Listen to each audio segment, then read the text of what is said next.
Bonjour à tous, on se retrouve ce matin pour la fabrication du cockpit pour notre prototype AR2. Voilà, on a dit qu'on allait essayer de faire un cockpit pour éviter que le vent s'engouffre au niveau de la caméra.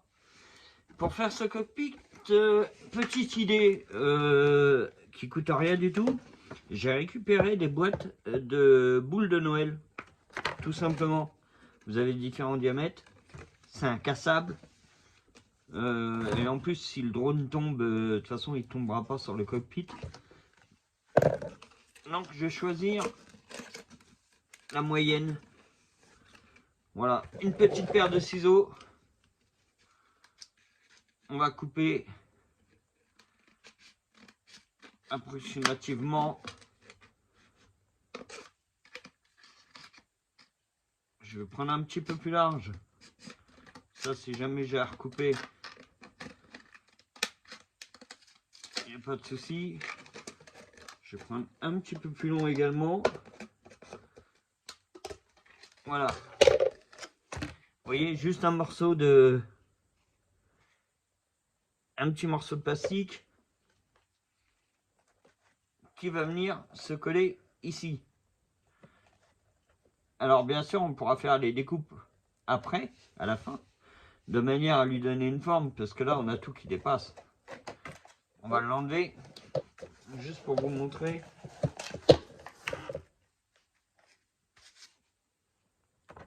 Alors attendez, il faut que je voie, parce qu'il est transparent, donc difficile à voir. On va venir le poser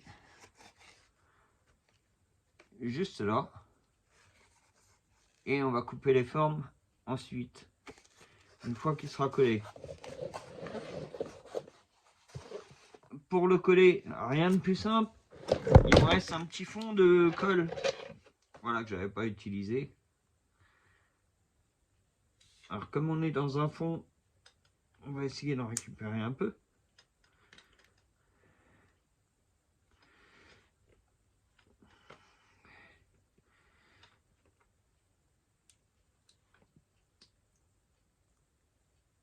Ouais, il m'en faut pas beaucoup, hein. Donc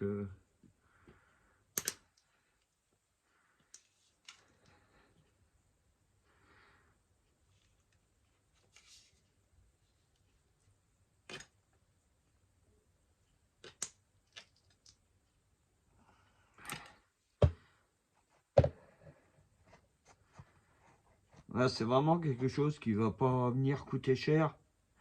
La colle, vous faites attention parce que comme on est sur du polystyrène, du polyester ou du polystyrène comme vous voulez, on va pas prendre de la super glue ou quelque chose comme ça. Vous en doutez bien. Donc on va faire attention à ce qu'on va prendre.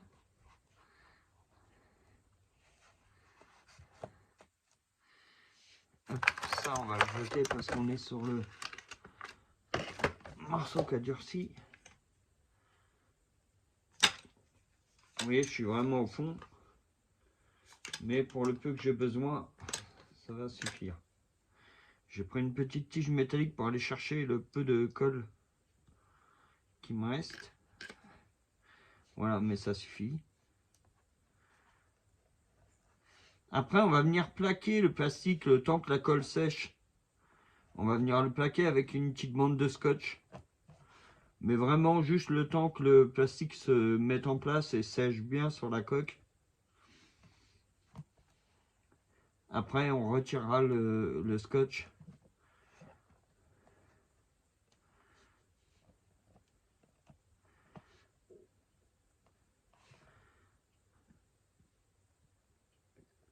Voilà, tout ce qui va à côté sera poncé.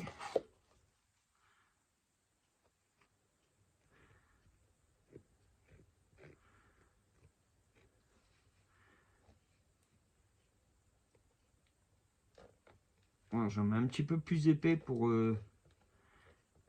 être sûr que mon plastique adhère bien.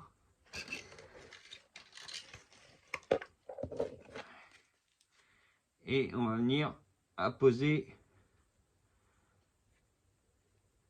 le cockpit. Voilà, il colle déjà.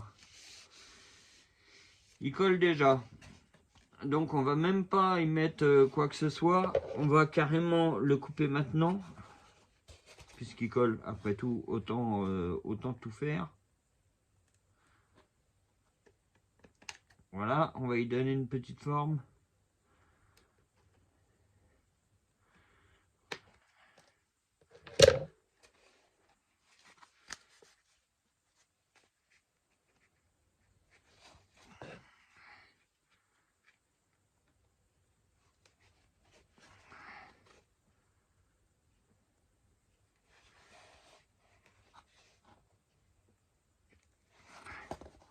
On va quand même y mettre un petit scotch parce qu'il faut plaquer le cockpit comme il faut. Voilà. Juste pour le temps qu'il sèche. J'ai les mains pleines de colle. Vous voyez. Est-ce que vous voyez bien?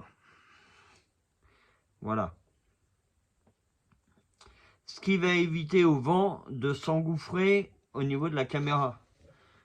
Alors je vais vous faire voir, il y a eu deux améliorations de fait. Ici j'ai mis du scratch à l'arrière.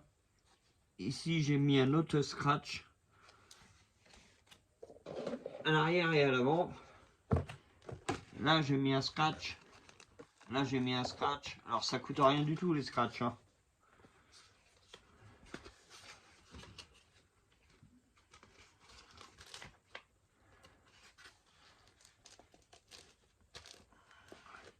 Vous voyez l'avantage du scratch. Alors là, bah bien sûr, si je mets pas ma batterie en dessous, mon scratch va pas faire contact. L'avantage du scratch, c'est que tout est bien en place. Voilà.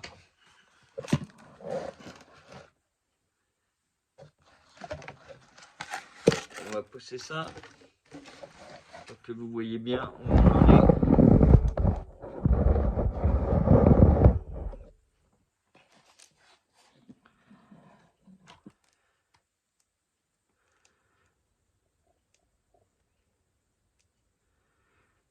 Voilà, notre cockpit est posé. On a mis un petit morceau de scotch, vous voyez, au milieu, qu'on va retirer cet après-midi. Et ce morceau de scotch nous permet de plaquer le petit morceau de plastique afin qu'il colle bien partout. Une fois que tout sera bien collé, cet après-midi, ça va être sèche. On va pouvoir le retirer. Mais vous avez plus de vent qui peut s'engouffrer directement au niveau de la caméra. Et là, on va gagner déjà en temps. À partir du moment où on n'a plus de vent, on va gagner en temps et en stabilité. Au niveau de la batterie, on a un petit changement. Je ne l'ai pas encore reçu. On est chez Parrot sur de la batterie à peu près, allez, je vais dire une trentaine d'euros. On va adapter une batterie qui va nous faire à peu près 35 à 40 minutes de vol. Il va falloir recouper un peu l'intérieur du drone pour pouvoir la placer. Elle est plus longue que les batteries Parrot. Il faudra changer aussi l'embout pour la charger. Et l'embout sur le chargeur également. Sauf si vous avez ce genre de chargeur où on mettra ce genre de prise. Je vais vous faire voir. On mettra ce genre de prise. Mais on va passer sur une batterie 2 fois plus longue, 3-4 fois plus puissante. Donc au niveau de la durée de vol, bah là déjà on a rattrapé tout le poids, le peu de poids qu'on va rajouter sur le drone. On est gagnant au niveau de la batterie. Et on est gagnant au niveau de la stabilité et de tout ce qui s'ensuit, quoi. Peut-être qu'on ne sera pas obligé de stabiliser le drone puisque la batterie va être plus lourde. On aura moins de prise au vent. Donc la prochaine étape sera la fabrication des pieds. On vous fait voir ça d'ici quelques temps, dès que j'ai récupéré tout ce que j'ai besoin pour faire les pieds. pareil, on dépense pas d'argent, hein. On est sur du prototype, donc avant de faire une version finale, c'est que de la récupération. On n'achète rien. Vous voyez, le cockpit, c'est pas ridicule, ça casse rien, et vous récupérez vos boîtes de boules de Noël, vous les mettez de côté parce qu'elles resserviront quand on fera la version finale. Voilà, tout simplement. C'est vraiment quelque chose que vous pouvez faire vous-même, et je vous ferai voir comment polir un peu la carapace du drone extérieur pour que ce soit un peu plus propre, puisqu'on a découpé tous les ailerons, tous les ronds qui étaient autour. Voilà, je vous souhaite une bonne journée. Prochaine vidéo d'ici peu, dès que ce sera sèche, pour qu'on regarde comment se tient le cockpit. Voilà, merci beaucoup. C'était R2 Elite Drone édition. Bonne journée à tous, au plaisir. N'hésitez pas à partager ma vidéo et abonnez-vous. Merci.